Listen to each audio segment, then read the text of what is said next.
Então, gente, o tema da aula de hoje é atividade física e gestação. Vocês vão ver que, diferente das outras aulas, essa aula a gente vai abordar a relação da atividade física com o estado fisiológico transitório da mulher, né, que é a gestação. Nas outras aulas, a gente sempre relacionou a atividade física com alguma situação de adoecimento, como hipertensão ou outra doença cardiovascular, por exemplo. Então, para iniciar, nós trouxemos o conceito de gestação, onde diz que gestação é um período em que a mulher guarda por 9 meses um ser que surgiu do encontro de células sexuais, ou seja, um ser que surgiu da união do espermatozoide com o óvulo. O período gestacional, ele se caracteriza também como um período de inúmeras descobertas e aprendizado, tanto para a mulher que está gerando o feto, né, a mãe, como para toda a família. E deve ser um período reconhecido pelos profissionais de saúde como uma oportunidade para desenvolver estratégias de educação e de cuidado em saúde, visando o bem-estar da mulher e do feto que está sendo gerado.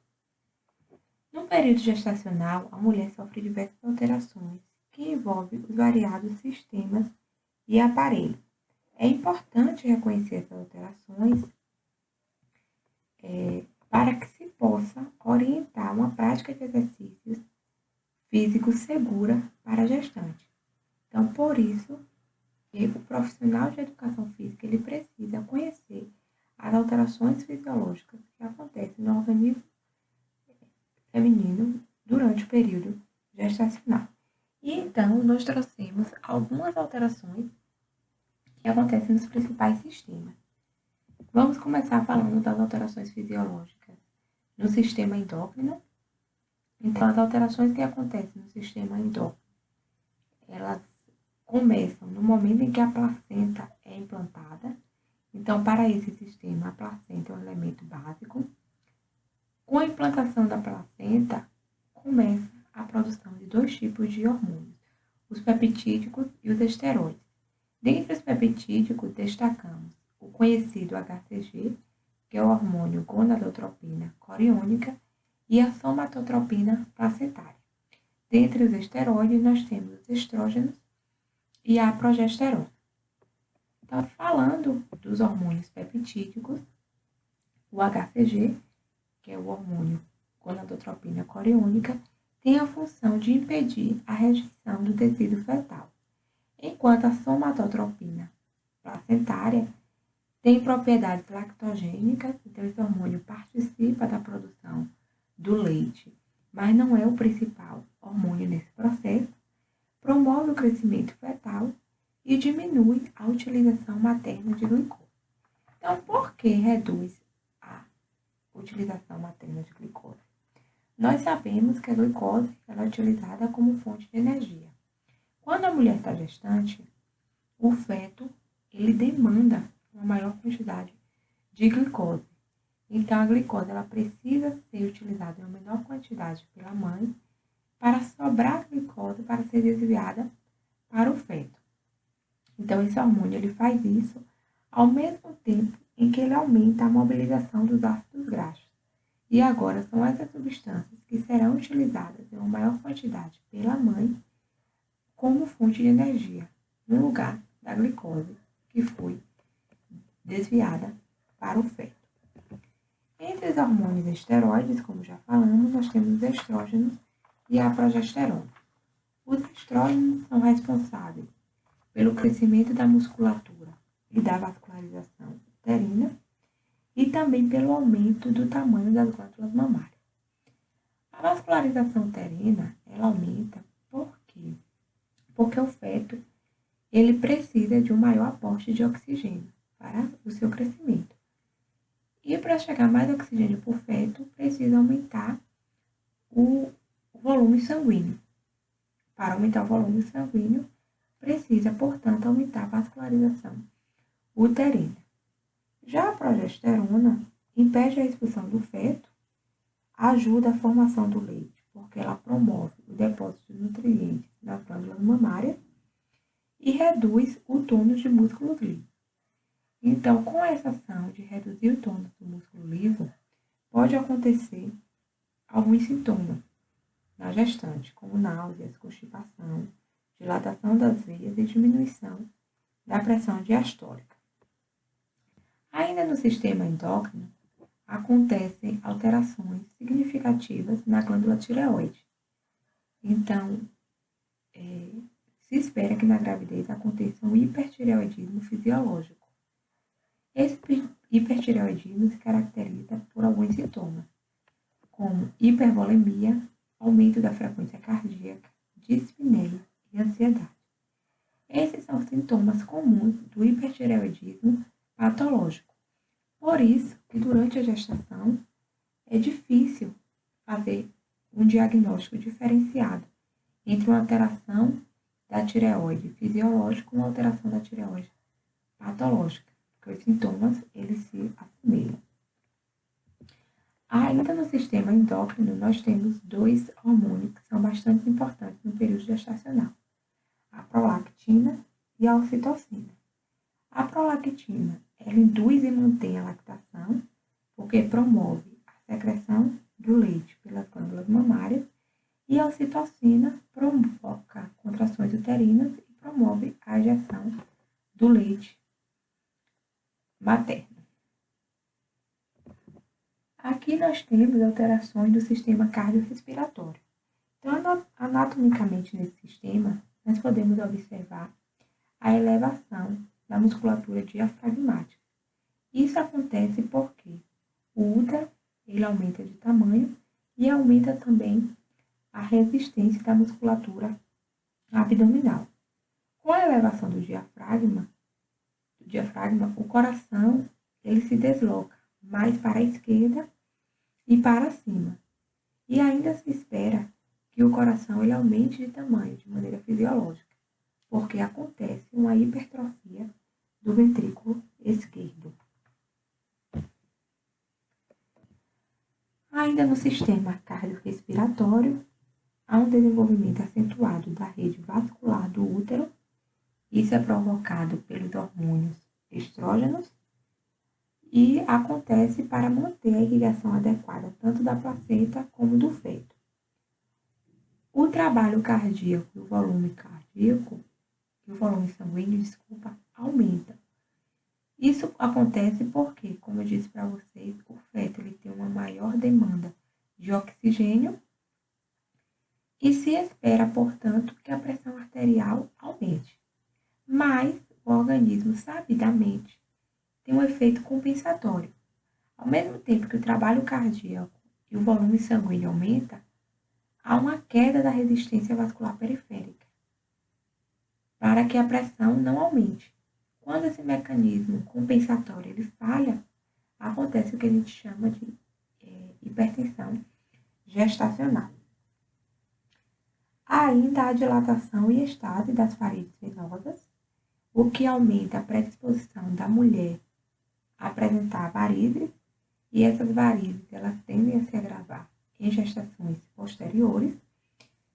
Há também compressão de veias pélvicas, o que causa aumento da pressão venosa em até 3 vezes dos membros inferiores, o que pode gerar edema.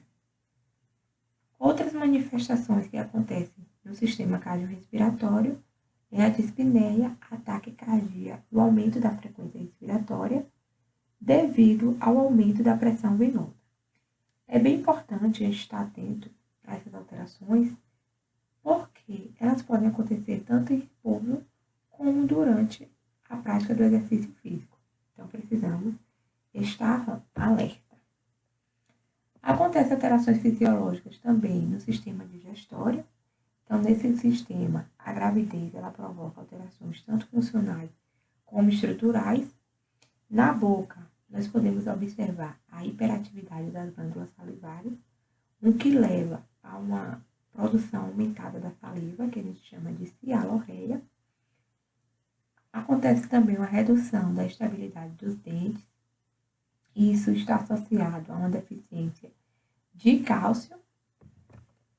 Podemos observar ainda alterações do apetite. Então, no início da gestação, se espera que esse apetite volte a aumentar por volta do terceiro trimestre. Náuseas e vômitos são frequentes nas mulheres grávidas, justamente pela ação da progesterona, que, como vimos, reduz o tônus do músculo liso e por isso esses sintomas aparecem. O estômago, ele pode mudar sua posição pela compressão do útero e ocorre ainda aumento no tempo de esvaziamento gástrico. Nas gestantes, é comum a queixa de azia, que a gente chama de pirose. E por que isso acontece? Porque devido à compressão do útero, o esôfago ele diminui de tamanho e também reduz a pressão intraesofágica. Por outro lado, aumenta a pressão intraabdominal. Isso provoca um refluxo das secreções acidógenas para o esôfago. E por isso as gestantes relatam aquela sensação de queimação, que a gente chama de azia. O fígado ele também vai se deslocar, então ele se desloca para cima, para a direita e para trás. E por causa da ação dos estrógenos, pode ocorrer dilatação dos vasos capilares neste órgão. Já a vesícula biliar, ela fica hipotônica, né? Então reduz sua atividade, assim lentifica o seu esvaziamento, o que pode ocasionar estase biliar, levando ao aumento do colesterol. O intestino delgado, pela ação da progesterona, tem o seu tônus reduzido. Isso leva ao prolongamento do esvaziamento gástrico e do trânsito intestinal. Essa alteração pode provocar constipação, que também é bem comum entre as gestantes, e dificuldade em expulsar as fezes. Essa constipação, a dificuldade de expulsar as fezes, somado ao aumento da pressão nas veias abaixo do nível do útero, provoca de maneira bem frequente no período gestacional as conhecidas hemorroidas.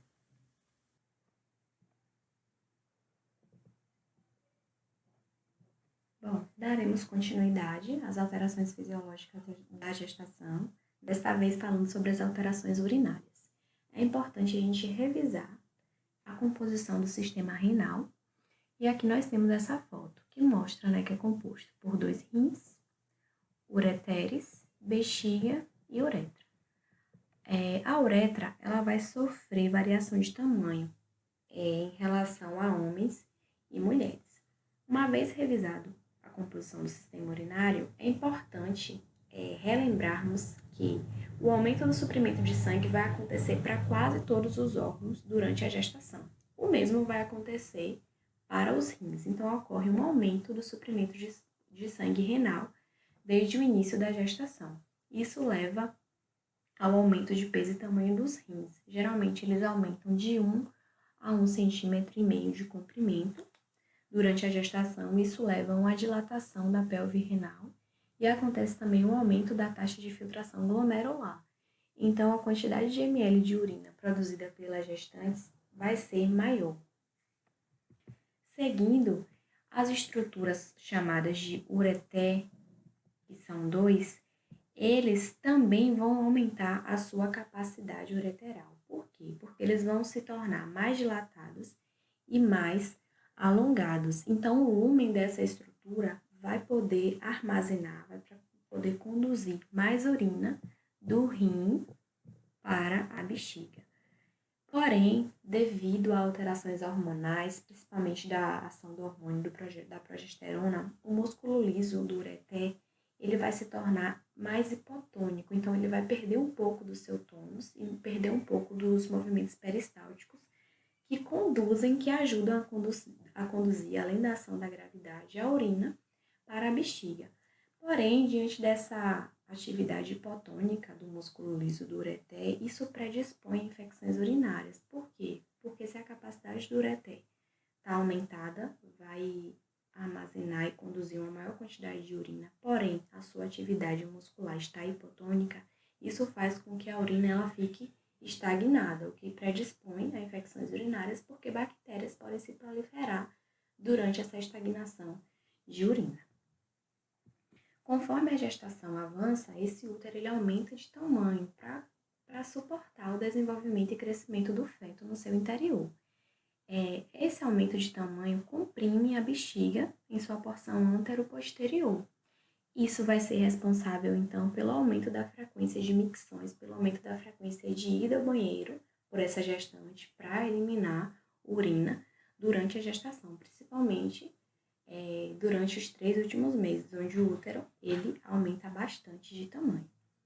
Acontece também aumento da irrigação sanguínea na bexiga. Isso faz com que essa musculatura torne-se menos contraída.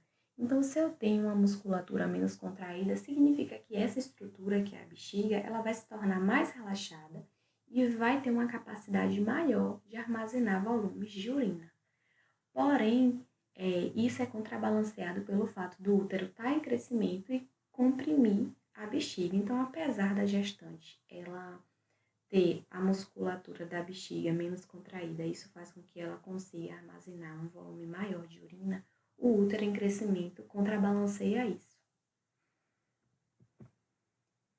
Com relação às alterações dermatológicas, que são as alterações da pele e seus anexos, durante a gestação, elas irão acontecer principalmente pela ação de hormônios e do metabolismo acelerado dessa gestante.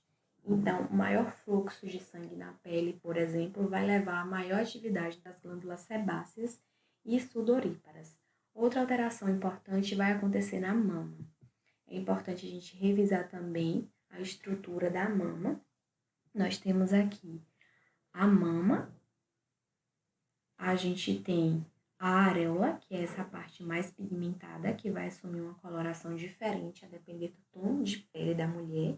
E nós temos o mamilo. Qual vai ser a alteração consequente na mama de uma gestante? As areolas, que é a estrutura mais pigmentada, ela vai aumentar de volume e aparecem pápulas castanhas nessa areola, como está mostrando aqui na imagem, chamadas de tubérculos de Monte Gomery. Então, é uma alteração que acontece na gestação. Seguindo, por ação do hormônio melanotrófico estimulante, vai acontecer hiperpigmentação da face dessa gestante, que é conhecida como melasma gravídico, como está mostrando aqui na imagem, aparecem essas manchas na face da gestante. Vai acontecer também hiperpigmentação das areolas, da linha média do abdômen, como está mostrando nessa outra imagem, que é uma linha bem perceptível nas gestantes, na linha média do abdômen, e hiperpigmentação também da região vulvoperineal, da região genital das gestantes.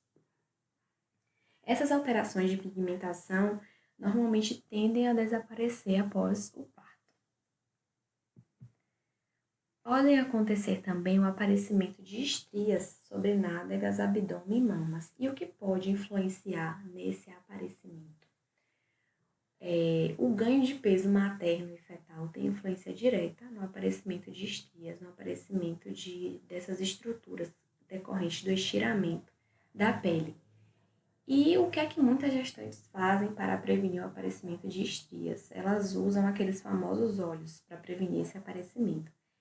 Porém, não existem evidências científicas de que a utilização desses óleos realmente sejam eficazes para a prevenção do aparecimento de estrias, mas não se contraindica o seu uso, porque isso pode aliviar a sensação de estiramento da pele por essa gestante.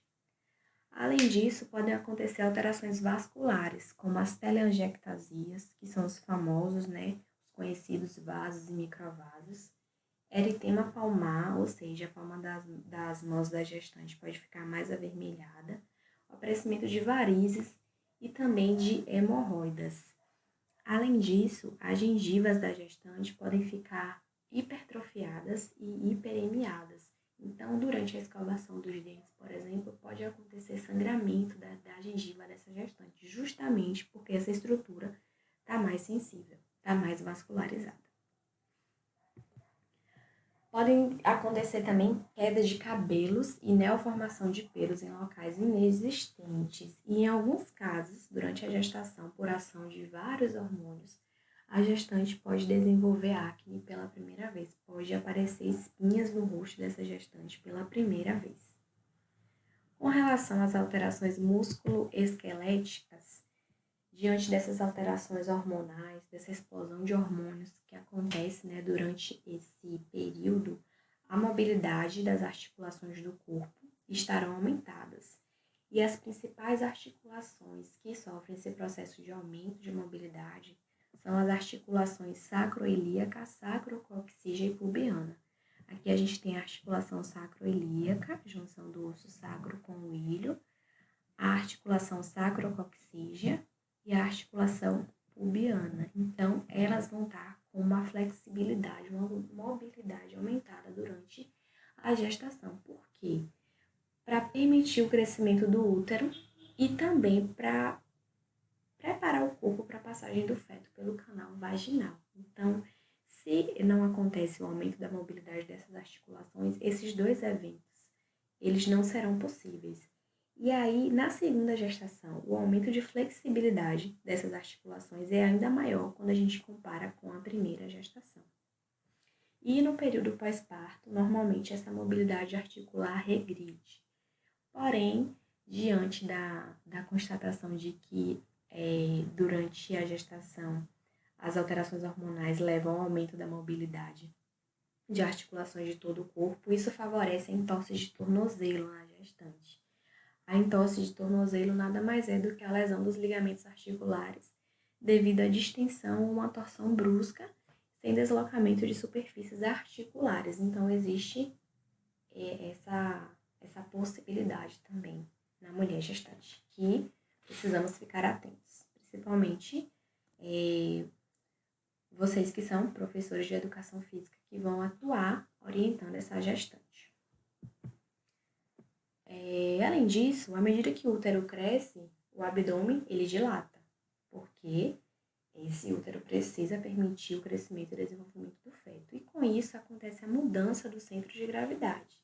E aí surge uma pergunta de toda essa cadeia de eventos que está mostrada aí no slide. Onde fica localizado o centro de gravidade, né, do ser humano? E a resposta sobre essa localização é relativa. Por que é relativa? Porque depende da forma como a pessoa se encontra. Isto é, o centro de gravidade do nosso corpo pode ser facilmente deslocado conforme a postura que a gente assume.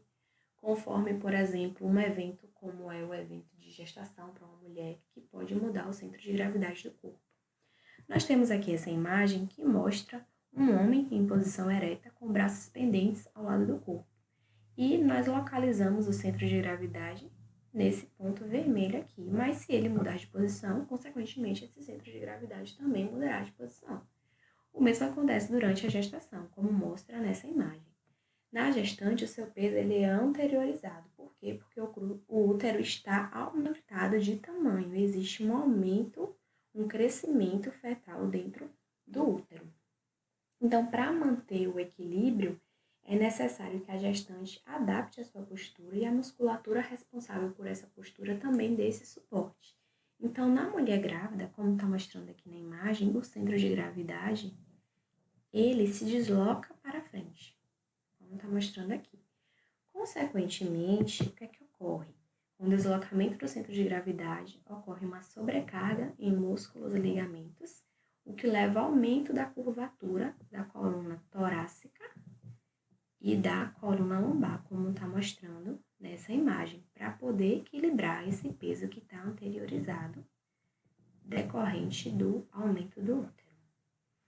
E aí, isso pode provocar dor e, consequentemente, a lombalgia é uma queixa bastante comum entre as gestantes. E essa lombalgia, ela pode ter uma causa lombar, e essa dor pode se irradiar ou não para os membros inferiores. E quais são as causas dessa dor lombar? Ela pode ser causada por aumento da curvatura da coluna lombar, como a gente viu na imagem anterior, frouxidão ligamentar, pressão direta do feto na região do nervo lombosacro. Outro fator relacionado seria o ganho de peso, que sobrecarrega a coluna lombar. Essa lombalgia pode estar associada também à dor sacroilíaca, que também pode ou não irradiar para os membros inferiores e geralmente essa dor está associada à infecção urinária. Ela pode ligar o alerta para a possibilidade de infecção urinária nessa gestante. Acontecem também alterações da parede abdominal, uma vez que as fibras musculares permitem estiramento, ocorre a dilatação dos músculos retos abdominais. E essa dilatação acontece durante toda a gestação. E à medida que o útero cresce, a distância entre os músculos retos abdominais aumenta. E pode acontecer também a separação sob esforço desses músculos, que é chamada de diástase abdominal. Então, a gente pode ver aqui nessa imagem os músculos retos abdominais em uma mulher não gestante e os músculos retos abdominais em uma mulher gestante, onde conforme o útero cresce, acontece um distanciamento entre esses músculos e pode acontecer também a separação, que é conhecida como diástase abdominal. Seguindo, acontecem também alterações da articulação pélvica, e é claro que deveria acontecer alteração nessa articulação pélvica, porque é ela que vai permitir o crescimento do útero e a passagem do feto pelo canal vaginal em um parto natural ou em um parto normal. O que é que acontece? Aumenta a vascularização e hidratação das cartilagens da cintura pélvica, fazendo com que os ligamentos articulares eles fiquem mais distendidos. Como assim mais distendidos? Eles fiquem mais flexíveis. E o relaxamento cartilaginoso mais importante que acontece na articulação pélvica é o da sínfise púbica. Está aqui localizado a articulação da sínfise púbica. E por que ele é o relaxamento cartilaginoso mais importante? Porque é justamente essa articulação que une os principais ossos do quadril, os principais ossos da pelve, para a formação dessa cintura pélvica. E essa flexibilidade maior dessa articulação permite o crescimento do útero e a passagem do feto durante o parto. E então, os ligamentos da sínfise púbica, eles podem ficar mais relaxados devido a esse aumento da vascularização e hidratação, o que leva a um alargamento da cintura pélvica. A gestação também pode induzir alterações nos pés. E aí, o que é que acontece? Acontece uma redução da pressão estática em antepé e aumento da pressão estática em retropé. Nessa imagem aqui, dá pra gente ver de forma bem legal o padrão de pisada. Aqui nós temos um aumento da pressão estática em antepé e aqui um aumento da pressão estática em retropé. Na gestante, a pressão estática vai estar aumentada justamente na região do retropé, ok? E aí, isso vai levar a um padrão diferenciado de marcha nessa gestante. Por quê? Porque ela vai descarregar mais o peso na região lateral e na região de retropé. E aí leva a um andar característico da deambulação de gansos, por causa dessa descarga maior na região lateral e na região de retropé. Com relação às alterações fisiológicas da gestação, foram essas. A partir de agora, nós vamos ver uma relação maior entre a gestação e a prática de atividade física.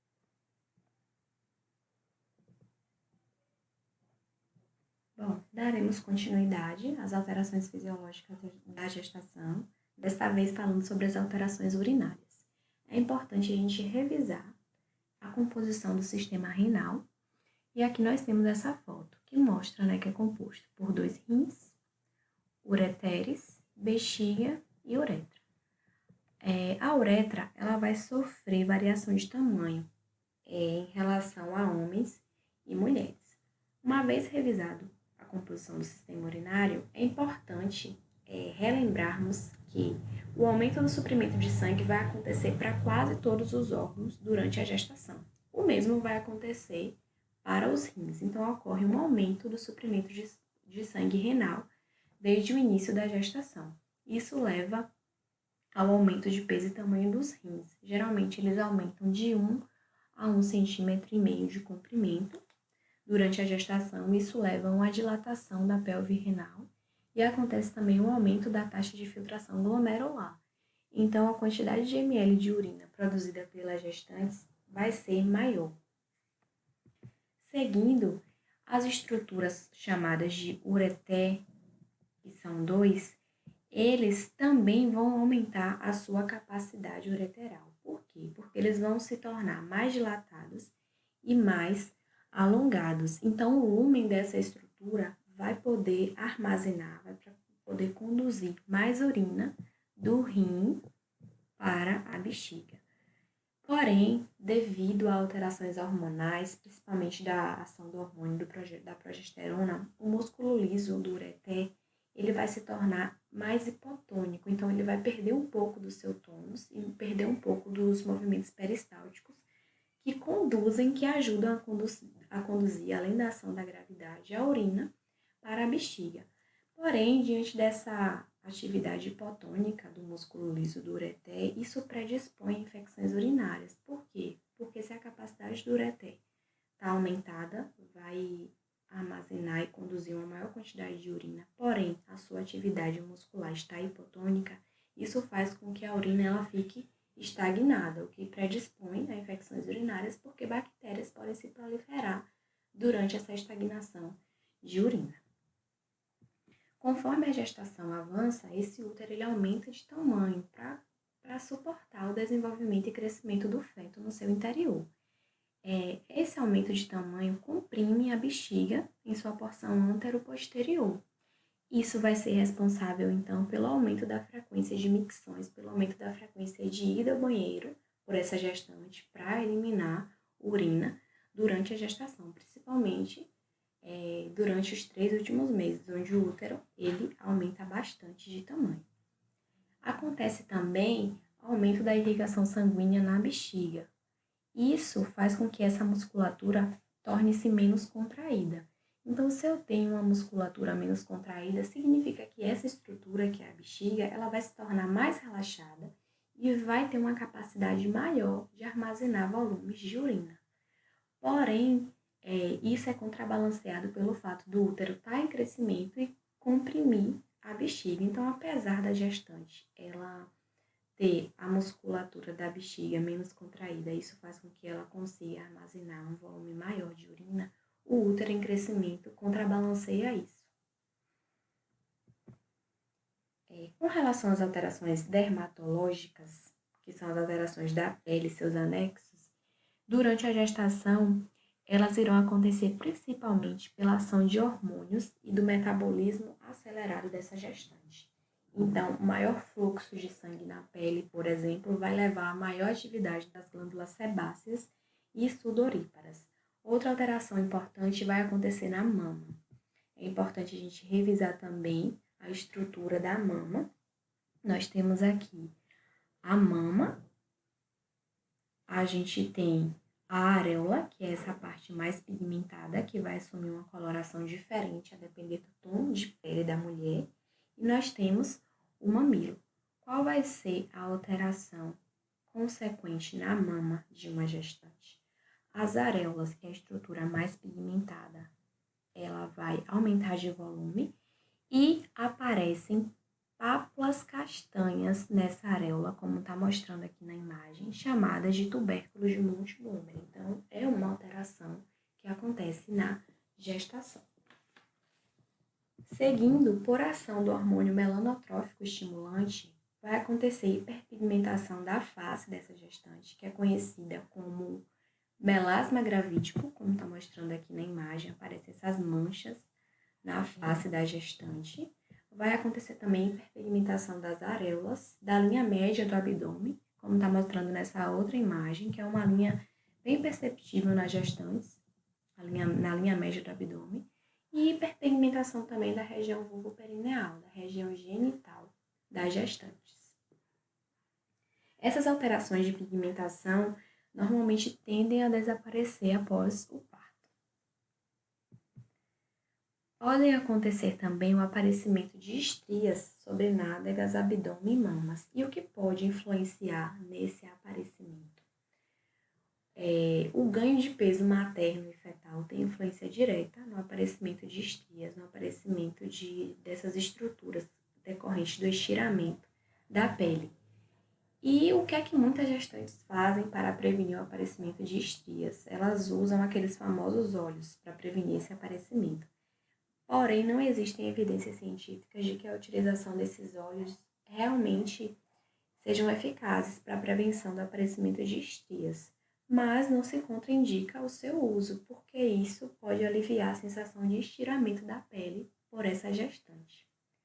Além disso, podem acontecer alterações vasculares, como as telangiectasias, que são os famosos, os conhecidos vasos e microvasos, eritema palmar, ou seja, a palma das mãos da gestante pode ficar mais avermelhada, o aparecimento de varizes e também de hemorroidas. Além disso, as gengivas da gestante podem ficar hipertrofiadas e hiperemiadas. Então, durante a escovação dos dentes, por exemplo, pode acontecer sangramento da gengiva dessa gestante, justamente porque essa estrutura está mais sensível, está mais vascularizada. Podem acontecer também quedas de cabelos e neoformação de pelos em locais inexistentes. E em alguns casos, durante a gestação, por ação de vários hormônios, a gestante pode desenvolver acne pela primeira vez. Pode aparecer espinhas no rosto dessa gestante pela primeira vez. Com relação às alterações músculo-esqueléticas, diante dessas alterações hormonais, dessa explosão de hormônios que acontece durante esse período, a mobilidade das articulações do corpo estarão aumentadas. E as principais articulações que sofrem esse processo de aumento de mobilidade são as articulações sacroilíaca, sacrococcígea e pubiana. Aqui a gente tem a articulação sacroilíaca, junção do osso sacro com o ilho, a articulação sacrococcígea e a articulação pubiana. Então, elas vão estar com uma flexibilidade, uma mobilidade aumentada durante a gestação. Por quê? Para permitir o crescimento do útero e também para preparar o corpo para a passagem do feto pelo canal vaginal. Então, se não acontece o aumento da mobilidade dessas articulações, esses dois eventos, eles não serão possíveis. E aí, na segunda gestação, o aumento de flexibilidade dessas articulações é ainda maior quando a gente compara com a primeira gestação. E no período pós-parto, normalmente essa mobilidade articular regride. Porém, diante da constatação de que durante a gestação as alterações hormonais levam ao aumento da mobilidade de articulações de todo o corpo, isso favorece a entorse de tornozelo na gestante. A entorse de tornozelo nada mais é do que a lesão dos ligamentos articulares devido à distensão ou uma torção brusca sem deslocamento de superfícies articulares. Então, existe essa possibilidade também na mulher gestante, que precisamos ficar atentos. Principalmente vocês que são professores de educação física que vão atuar orientando essa gestante. Além disso, à medida que o útero cresce, o abdômen ele dilata, porque esse útero precisa permitir o crescimento e desenvolvimento do feto. E com isso acontece a mudança do centro de gravidade. E aí surge uma pergunta de toda essa cadeia de eventos que está mostrada aí no slide. Onde fica localizado o centro de gravidade do ser humano? E a resposta sobre essa localização é relativa. Por que é relativa? Porque depende da forma como a pessoa se encontra. Isto é, o centro de gravidade do nosso corpo pode ser facilmente deslocado conforme a postura que a gente assume. Conforme, por exemplo, um evento como é o evento de gestação para uma mulher, que pode mudar o centro de gravidade do corpo. Nós temos aqui essa imagem que mostra um homem em posição ereta com braços pendentes ao lado do corpo. E nós localizamos o centro de gravidade nesse ponto vermelho aqui. Mas se ele mudar de posição, consequentemente, esse centro de gravidade também mudará de posição. O mesmo acontece durante a gestação, como mostra nessa imagem. Na gestante, o seu peso ele é anteriorizado. Por quê? Porque o útero está aumentado de tamanho. Existe um aumento, um crescimento fetal dentro do útero. Então, para manter o equilíbrio, é necessário que a gestante adapte a sua postura e a musculatura responsável por essa postura também dê esse suporte. Então, na mulher grávida, como está mostrando aqui na imagem, o centro de gravidade, ele se desloca para frente, como está mostrando aqui. Consequentemente, o que é que ocorre? Com o deslocamento do centro de gravidade, ocorre uma sobrecarga em músculos e ligamentos, o que leva ao aumento da curvatura da coluna torácica e da coluna lombar, como está mostrando nessa imagem, para poder equilibrar esse peso que está anteriorizado, decorrente do aumento do útero. E aí, isso pode provocar dor e, consequentemente, a lombalgia é uma queixa bastante comum entre as gestantes. E essa lombalgia, ela pode ter uma causa lombar, e essa dor pode se irradiar ou não para os membros inferiores. E quais são as causas dessa dor lombar? Ela pode ser causada por aumento da curvatura da coluna lombar, como a gente viu na imagem anterior, frouxidão ligamentar, pressão direta do feto na região do nervo lombosacro. Outro fator relacionado seria o ganho de peso, que sobrecarrega a coluna lombar. Essa lombalgia pode estar associada também à dor sacroiliaca, que também pode ou não irradiar para os membros inferiores, e geralmente essa dor está associada à infecção urinária. Ela pode ligar o alerta para a possibilidade de infecção urinária nessa gestante. Acontecem também alterações da parede abdominal, uma vez que as fibras musculares permitem estiramento, ocorre a dilatação dos músculos retos abdominais. E essa dilatação acontece durante toda a gestação. E à medida que o útero cresce, a distância entre os músculos retos abdominais aumenta. E pode acontecer também a separação sob esforço desses músculos, que é chamada de diástase abdominal. Então, a gente pode ver aqui nessa imagem os músculos retos abdominais em uma mulher não gestante e os músculos retos abdominais em uma mulher gestante, onde conforme o útero cresce, acontece um distanciamento entre esses músculos e pode acontecer também a separação, que é conhecida como diástase abdominal. Seguindo, acontecem também alterações da articulação pélvica, e é claro que deveria acontecer alteração nessa articulação pélvica, porque é ela que vai permitir o crescimento do útero e a passagem do feto pelo canal vaginal em um parto natural ou em um parto normal. O que é que acontece? Aumenta a vascularização e hidratação das cartilagens da cintura pélvica, fazendo com que os ligamentos articulares eles fiquem mais distendidos. Como assim mais distendidos? Eles fiquem mais flexíveis. E o relaxamento cartilaginoso mais importante que acontece na articulação pélvica é o da sínfise púbica. Está aqui localizado a articulação da sínfise púbica. E por que ele é o relaxamento cartilaginoso mais importante? Porque é justamente essa articulação que une os principais ossos do quadril, os principais ossos da pelve, para a formação dessa cintura pélvica. E essa flexibilidade maior dessa articulação permite o crescimento do útero e a passagem do feto durante o parto.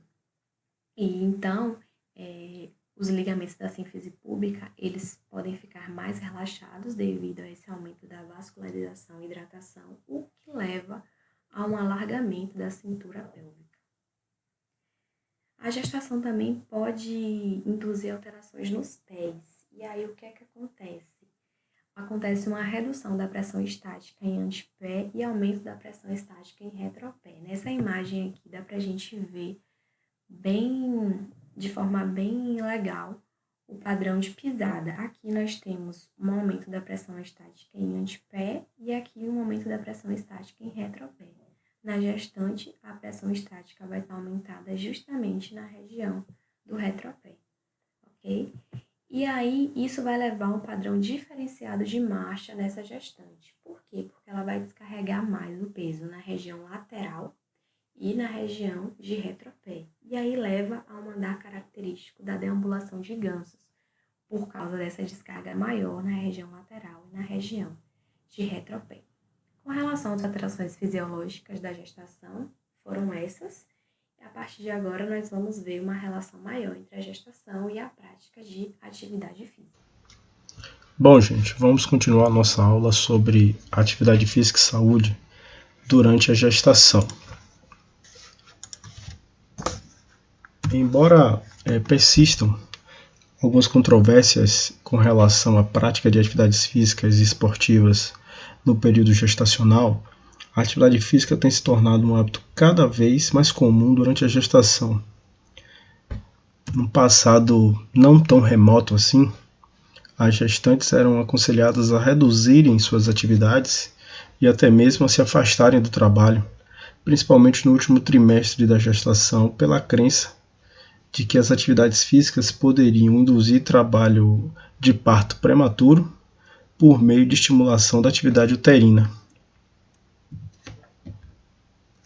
Atualmente, já existem evidências científicas consistentes, compiladas inclusive em recomendações de sociedades médicas e científicas, que aconselham que as gestantes pratiquem atividades físicas desde que não apresentem condições para contraindicação. Exemplo disso são as recomendações do Colégio Americano de Ginecologia e Obstetrícia,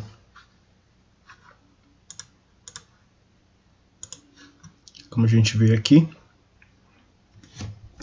da Diretriz Canadense para a Atividade Física durante a Gravidez, né, diretriz de 2019, orientações para as mulheres durante a gravidez e o período pós-parto, que estão dentro das diretrizes de atividade física para americanos de 2018, e no Brasil, protocolo sobre a saúde das mulheres na atenção básica à saúde. Atualmente, a prática regular de atividades físicas ela é evidenciada por ser benéfica à saúde das pessoas em todo o ciclo da vida, incluindo durante a gestação. Todavia, a inatividade física e o tempo dedicado a comportamentos sedentários, como tempo em posição sentada em frente a telas como TV, celular, computador, videogame, estão associados a desfechos negativos de saúde. O risco de desenvolver doenças cardiovasculares aumenta significativamente em maiores níveis de tempo sedentário, como podemos observar neste gráfico aqui no topo esquerdo, né, do nosso slide. Então, do primeiro para o quinto quintil, nós temos valores mais altos aos mais baixos de tempo sedentário. O que nós observamos com relação ao risco cardiovascular é que no primeiro quintil, onde se concentram os maiores níveis de tempo sedentário, nós observamos também o maior nível de risco cardiovascular. Conforme vai diminuindo o tempo sedentário, a gente tem também uma diminuição do risco cardiovascular. Com relação ao nível de atividade física, que é esse pontilhado mais comprido, e a aptidão física cardiorrespiratória, que é este pontilhado mais curto, o que a gente observa é, conforme aumenta do primeiro ao último quintil, o nível de atividade física e o nível de aptidão física cardiorrespiratória, diminui o risco cardiovascular. Então, em conjunto, maiores níveis de tempo sedentário, menor nível de aptidão física cardiorrespiratória e menor nível habitual de atividade física estão associados também ao maior risco cardiovascular.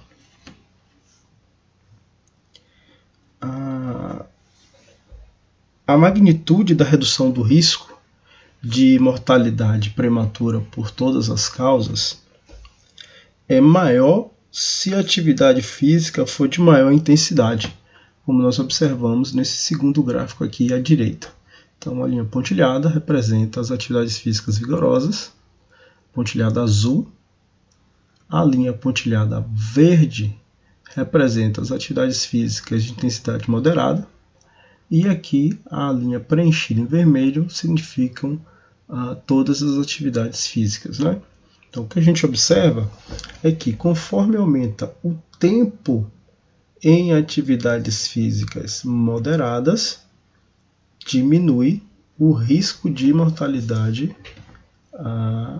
por todas as causas. O efeito da combinação entre atividades moderadas e atividades vigorosas, representadas aqui na linha vermelha preenchida, é um pouco maior. Então, se a gente observar, entre 10 e 20 minutos de atividade física de intensidade moderada a vigorosa diariamente, reduz 14% do risco de mortalidade por todas as causas. E conforme vai aumentando o tempo nessas atividades, o tempo diário nessas atividades, a gente tem maior magnitude do efeito de redução do risco de mortalidade por todas as causas, alcançando o platô aqui, praticamente, 35% de redução em atividades físicas moderadas vigorosas, próximos de 90 minutos diários, ou seja, 1h30. O que a gente pode observar é que, se a atividade física for de intensidade vigorosa, a magnitude do efeito de redução do risco de mortalidade por todas as causas ele é maior. Então, é necessário menor tempo diário em atividades físicas vigorosas para obter maior efeito em termos de redução do percentual do risco de mortalidade por todas as causas.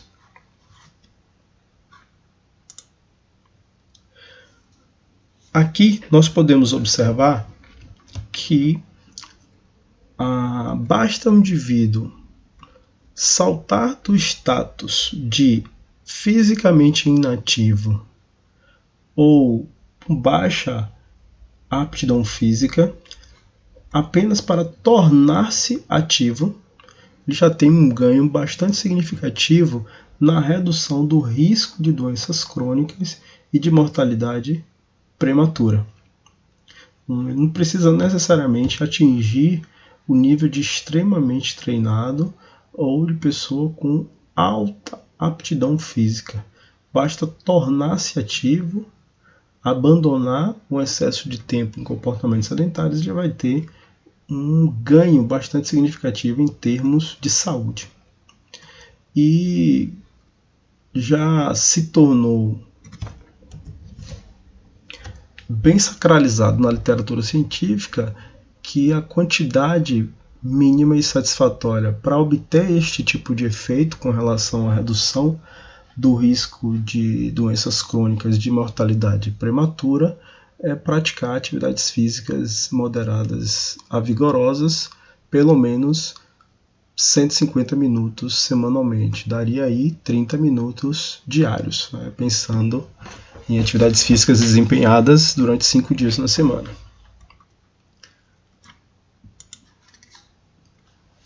Comparando pessoas inativas ou com baixa aptidão física com as pessoas ativas e com boa aptidão física, essas últimas apresentam um risco de mortalidade prematura 31% menor.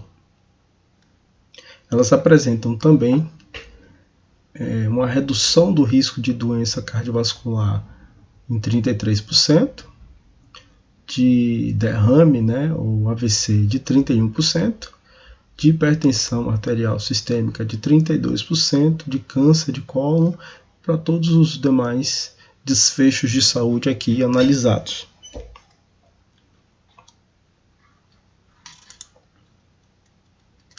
É bem verdade que, apesar dos benefícios da atividade física para a saúde e dos riscos da inatividade física e do acúmulo de comportamentos sedentários, 27,5% de adultos são fisicamente inativos no mundo inteiro.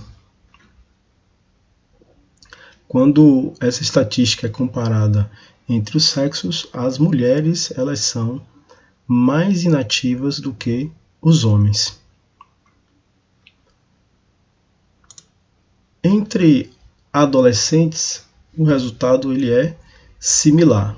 Nós temos uma taxa global de mais de 80% de adolescentes fisicamente inativos. E quando comparados meninos e meninas, as meninas também são mais inativas do que os meninos. Bom, de maneira geral, meninas e mulheres apresentam os menores níveis de atividade física. Seguindo esta tendência, as prevalências de gestantes que praticam atividades físicas regularmente também costumam ser baixas, embora hoje sejam maiores do que em décadas passadas. A atividade física e exercícios praticados durante a gestação podem proporcionar benefícios para a saúde materna, do feto e do neonato.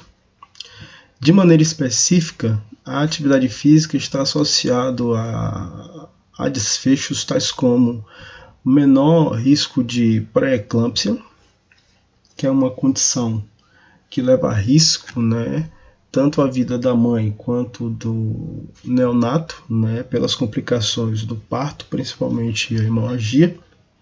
Está associada à hipertensão gestacional, e a atividade física e os exercícios praticados durante a gestação levam também a menor risco de hipertensão gestacional, menor risco de diabetes gestacional, maior probabilidade de parto natural, e hoje em dia a gente tem uma linha de pesquisa bastante desenvolvida já, pelo menos nos últimos 10 anos, que tem associado aí o parto não natural, por exemplo, parto cesariana, com alguns desfechos negativos de saúde da criança, incluindo aí as doenças crônicas, pela modificação do microbioma intestinal, que está associado aí com alergias, com obesidade, com hipertensão arterial, entre outros desfechos. Portanto, a prática regular de atividades físicas durante a gestação, aumentando a probabilidade de partos naturais, seria também uma forma de combater essas doenças crônicas na vida adulta dessa criança, por promover melhor formação do microbioma intestinal via parto natural. A atividade física praticada durante a gestação também previne o excesso de peso gestacional, e nós veremos que o excesso de peso gestacional ele está associado ao diabetes gestacional. Diminui também o risco de incontinência urinária e também tem efeitos na saúde mental da mulher gestante, diminuindo aí a probabilidade de depressão. A dor lombopélvica, que é uma das características importantes da mudança estrutural no corpo da mulher em virtude do crescimento da barriga durante a gestação, também é diminuída pelo fortalecimento da musculatura, pelo alongamento de musculaturas compensatórias também. Ao contrário do que algumas crenças em relação à prática de atividades físicas e exercícios pela mulher gestante, não há evidência científica consistente que associa a atividade física a aborto espontâneo, a mortalidade neonatal, a prematuridade, a baixo peso ao nascer ou a indução do parto prematuro, ou complicações no nascimento. Essas são algumas das justificativas, para não se recomendar que a mulher gestante faça atividades físicas. Na verdade, algumas das justificativas que eram utilizadas no passado. Pelo menos nos últimos 20 anos, as pesquisas na área de atividade física e gestação não têm encontrado consistência dos resultados associando a prática de atividades físicas bem orientadas com esses desfechos. Bom, vamos analisar agora os principais desfechos relacionados com a atividade física durante a gestação. Então, a qualidade das evidências com relação à influência da atividade física na saúde materna e infantil varia bastante conforme cada um dos desfechos de saúde que podem ser analisados. Existe, todavia, maior disponibilidade de qualidade e de evidência científica com relação aos efeitos da atividade física na prevenção e controle do diabetes gestacional, do combate do excesso de ganho de peso gestacional, do combate da retenção de peso pós-parto, que é algo que acomete muitas mulheres, principalmente aquelas que são multíparas, né?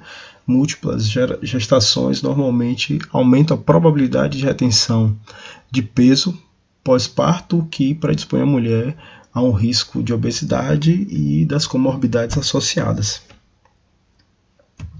Outro desfecho de saúde bastante pesquisado entre mulheres gestantes que praticam atividades físicas é a questão da saúde mental e alguns desfechos fetais, já que a atividade física ela pode influenciar positivamente tanto a saúde da criança quanto a saúde da mãe.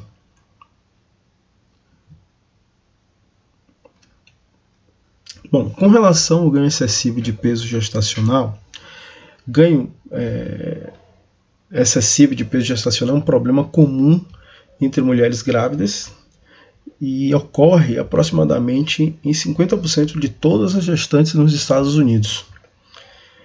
Esse ganho de peso excessivo está associado ao aumento do risco de prognóstico gestacional ruim, incluindo aí diabetes gestacional, hipertensão, pré-eclâmpsia, parto prematuro e parto cesáreo, que pode resultar em consequências prejudiciais para a saúde da mãe e do bebê. Evidências de estudos de revisão sistemática mostram que o exercício restringe o ganho de peso gestacional materno. Para obter esse efeito, o exercício deve ser desempenhado pelo menos 3 vezes por semana, em sessões de 30 a 45 minutos, conforme essa recente revisão sistemática que nós observamos aqui. Então, nesse trabalho, é um trabalho recentemente publicado ainda, né, de 2019, o ganho de peso gestacional ele foi significativamente menor em mulheres grávidas que praticavam exercício físico.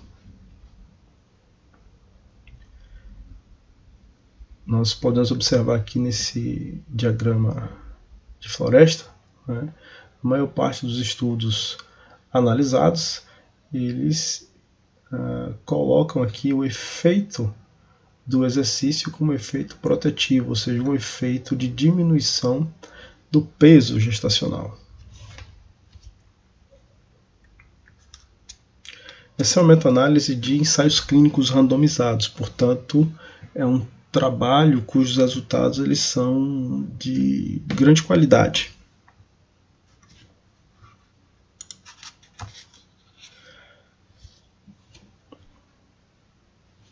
Bom, a retenção de peso pós-parto, entre as mudanças físicas mais perceptíveis na mulher no período pós-parto, é a perda de peso. Todavia, nesse período, muitas mulheres podem reter parte do peso corporal adquirido na gestação ou até mesmo ganhar peso. Isso pode gerar um efeito cumulativo sobre futuras gestações e expõe a mulher ao risco de obesidade e comorbidades, por exemplo, resistência à insulina e dislipidemia, né, gerando aí um quadro de síndrome metabólica. Entre os fatores associados à retenção de peso pós-parto estão incluídos a dieta, a privação do sono, a amamentação e a atividade física.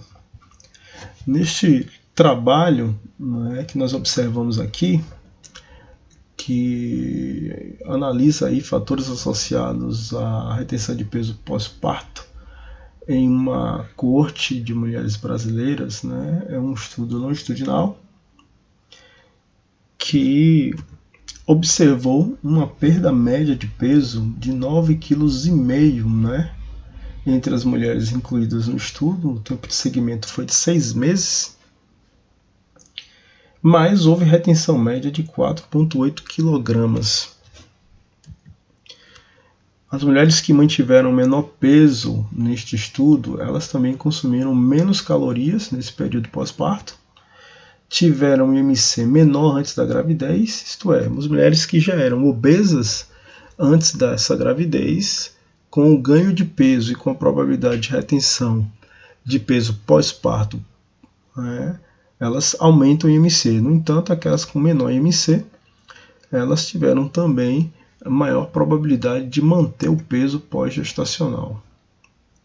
Mulheres que não experimentaram ganho excessivo de peso durante a gravidez também retornaram ao peso pré-gestacional mais rápido.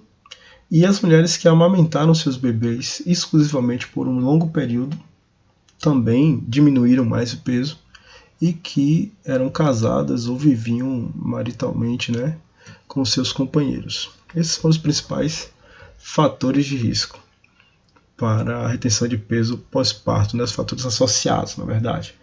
Então, existe muita a crença de que durante o período da amamentação a mulher vai emagrecer independentemente de qualquer atitude, qualquer mudança comportamental. Isto é verdade. A amamentação ela gera uma demanda energética bastante elevada para a mulher e se ela não modificar a sua dieta, ela já vai experimentar uma perda significativa de peso apenas amamentando. No entanto, se durante o período de amamentação ela não praticar nenhuma atividade física, o que é muito comum, pelas demandas dessa criança que chegou ao mundo agora, e se ela adotar uma dieta hipercalórica, é possível que ela não perca peso e, pelo contrário, ela pode até ganhar. Se por acaso ela tiver uma dieta balanceada, que dê conta das necessidades de produção de leite e praticar alguma atividade física, provavelmente ela vai ter uma perda de peso significativa e menor probabilidade de retenção.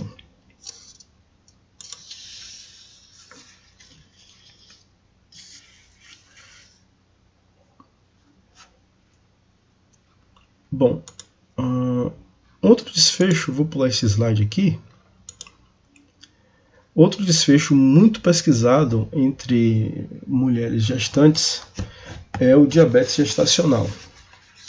O diabetes gestacional é definido como intolerância a carboidratos com gravidade variável, que é reconhecida pela primeira vez durante a gestação. A hiperglicemia materna durante a gravidez tem efeitos deletérios em todas as fases do desenvolvimento fetal.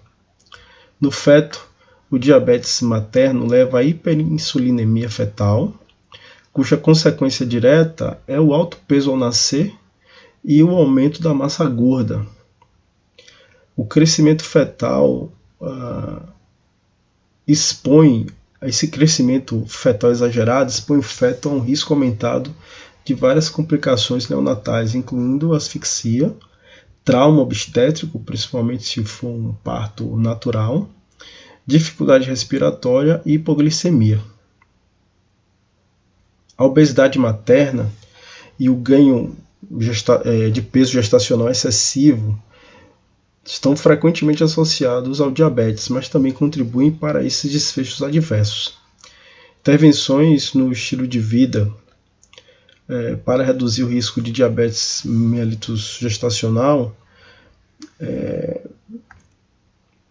relatam aí um risco diminuído de 15 até 40%, do risco, com um efeito maior para o exercício comparado à dieta. Bom, esse estudo que eu estou mostrando aí, ele avalia o efeito do exercício na prevenção do diabetes mellitus gestacional entre gestantes obesas e com sobrepeso, É um estudo de revisão sistemática com meta-análise incluída, que também ainda é recente, é um estudo publicado em 2019. Deixa eu ver aqui na referência.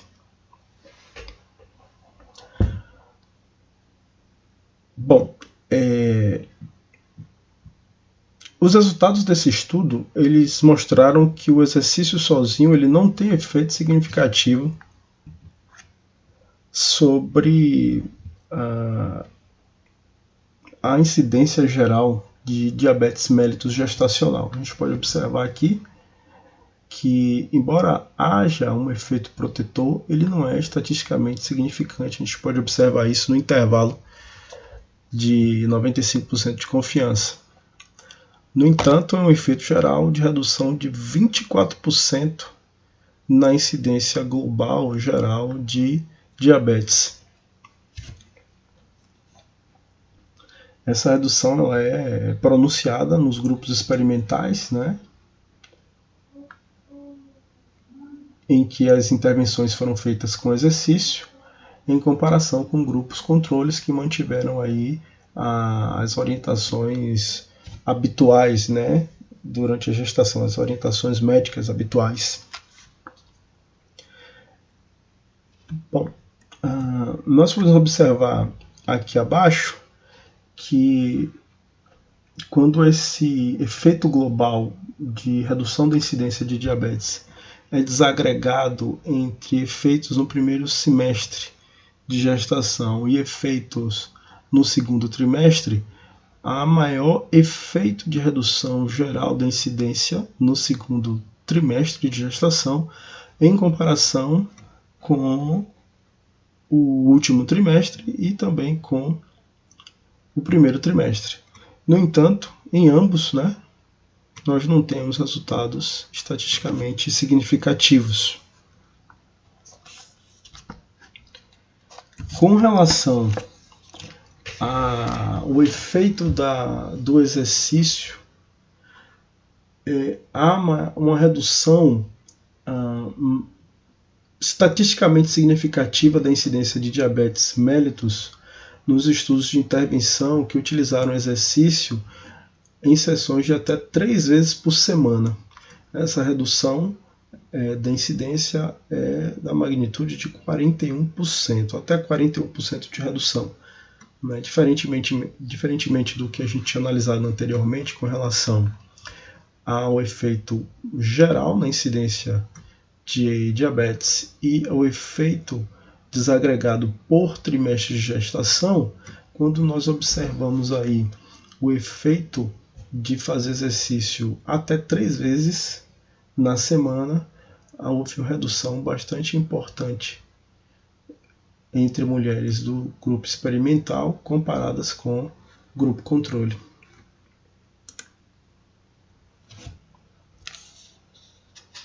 Bom, com relação ao efeito de outras exposições na incidência de diabetes mellitus gestacional, além da atividade física, uma revisão integrativa mostrou que o bem-estar psicológico interage com a dieta, bem como com a atividade física em mulheres com diabetes mellitus gestacional. As sínteses desse estudo indicam que o apoio e a autoeficácia não têm efeito significativo sobre IMC, contudo, geram redução no risco de diabetes pós-parto. Também há risco menor de partos prematuros de baixo peso ao nascer. E, em síntese, apoio social e autoeficácia, né, da mulher ajudam a adotar um estilo de vida saudável após o diagnóstico de diabetes mellitus gestacional.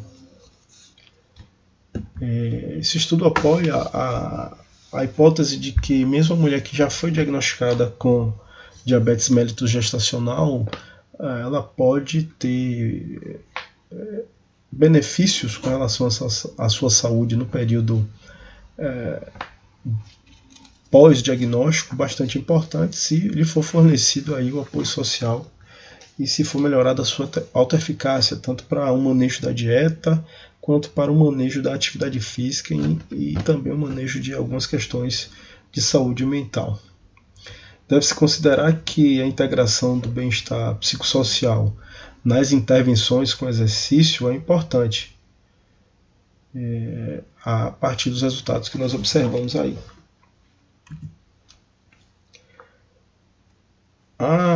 Acreditava-se que a prática da atividade física durante a gestação pudesse estimular indiscriminadamente a contração uterina, promovendo a antecipação do trabalho de parto. Todavia, já há consenso de que a prática de atividade física monitorada durante a gestação não contribui para a prematuridade. A atividade física regular fortalece a musculatura pélvica, sendo mais um fator proporcional a nascimentos a termo. Por outro lado, a idade, a paridade são fatores que desempenham um papel mais decisivo no risco de partos prematuros do que a atividade física. Entretanto, é preciso observar a intensidade e o excesso de atividade física, tanto na forma de exercícios físicos quanto na forma de atividades ocupacionais. Elas sim podem se associar a partos prematuros. Gestantes sedentárias apresentam um risco 4,5 vezes maior de nascimentos por parto cesariana do que as gestantes fisicamente ativas. Isto quando se controla variáveis de confusão como idade, tipo de anestesia, alterações do MC anterior à gravidez, trabalho de parto induzido e tipo de hospital onde a criança nasceu. Atividade física durante a gestação diminui dores do parto, contribuindo para maior tolerância ao trabalho de parto, principalmente aqueles partos que são mais prolongados.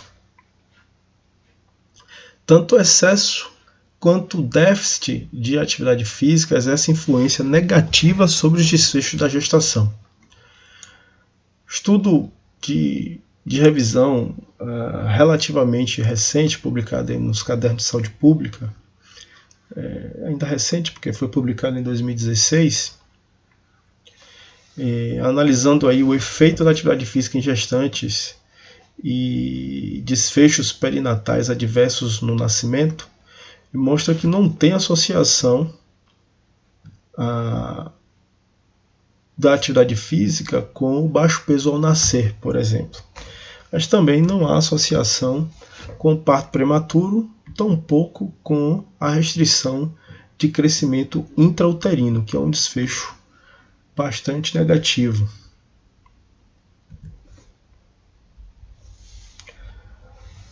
Bom, nós falamos até agora dos principais benefícios da atividade física regular e do exercício durante a gestação, tanto para a mulher quanto para o feto. Não exploramos todos os desfechos de saúde relacionados com a saúde materno-infantil, porque não teríamos muito tempo para fazer isso. O que a gente precisa abordar agora é qual é a recomendação, para a atividade física e exercício físico durante a gestação. No início dessa aula eu comentei algumas diretrizes internacionais de atividade física para gestante. Eu vou abordar agora de maneira sintética o que cada uma dessas diretrizes ou recomendações aborda. A gente vai começar com as recomendações do Colégio Americano de Ginecologia e Obstetrícia, que diz que a atividade física na gravidez tem riscos mínimos e é benéfica para a maioria das mulheres.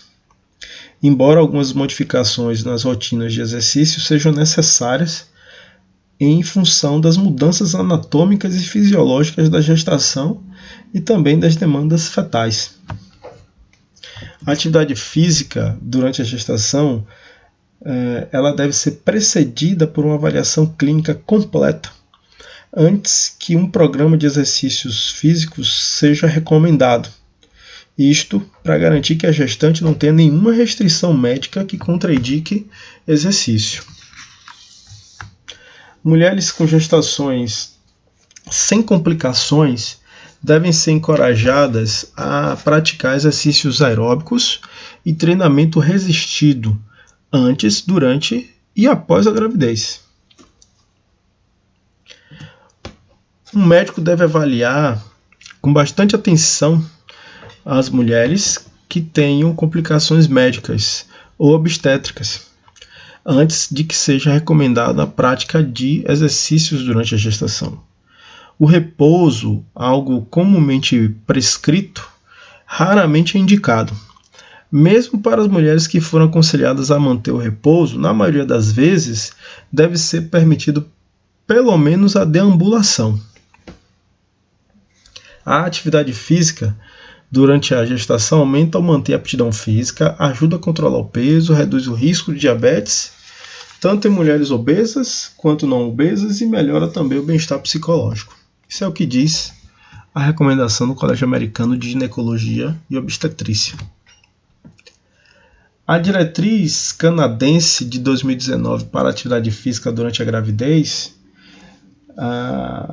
diz que as mulheres devem realizar pelo menos 150 minutos ou 2 horas e meia semanalmente de atividade física aeróbica de intensidade moderada durante a gravidez e também o período pós-parto. De preferência, essa atividade física aeróbica deve ser espalhada durante toda a semana. Essa diretriz, diferentemente da diretriz da COG, né? Ela menciona aí o volume, né, de 150 minutos semanais, que é a mesma recomendação de atividade física para adultos. As mulheres que praticam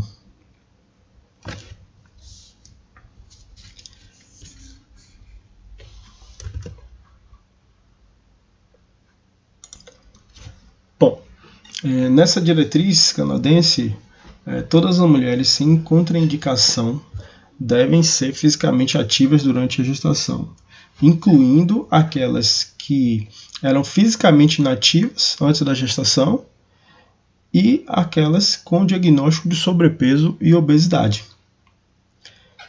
A frequência mínima sugerida de 3 vezes por semana, mas é incentivado que as mulheres sejam ativas todos os dias.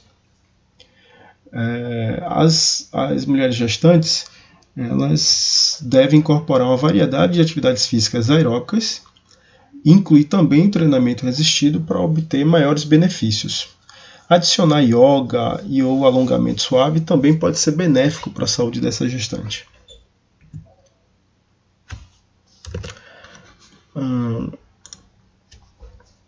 As orientações para as mulheres durante a gravidez e o período pós-parto, incluídas aí nas diretrizes de atividade física para americanos de 2018, elas indicam uma quantidade, né, de atividade física semanal similar à diretriz canadense, né, 150 minutos semanais de atividade física de intensidade moderada.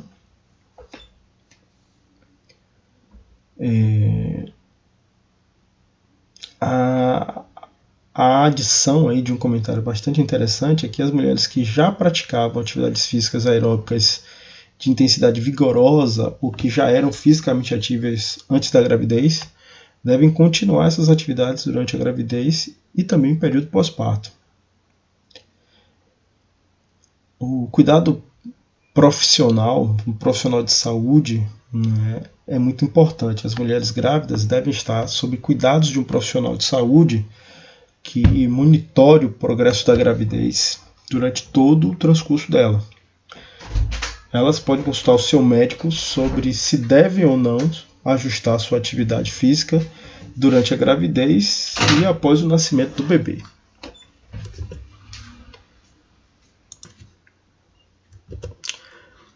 Bom, existem também algumas contraindicações para a prática de atividades físicas durante a gestação.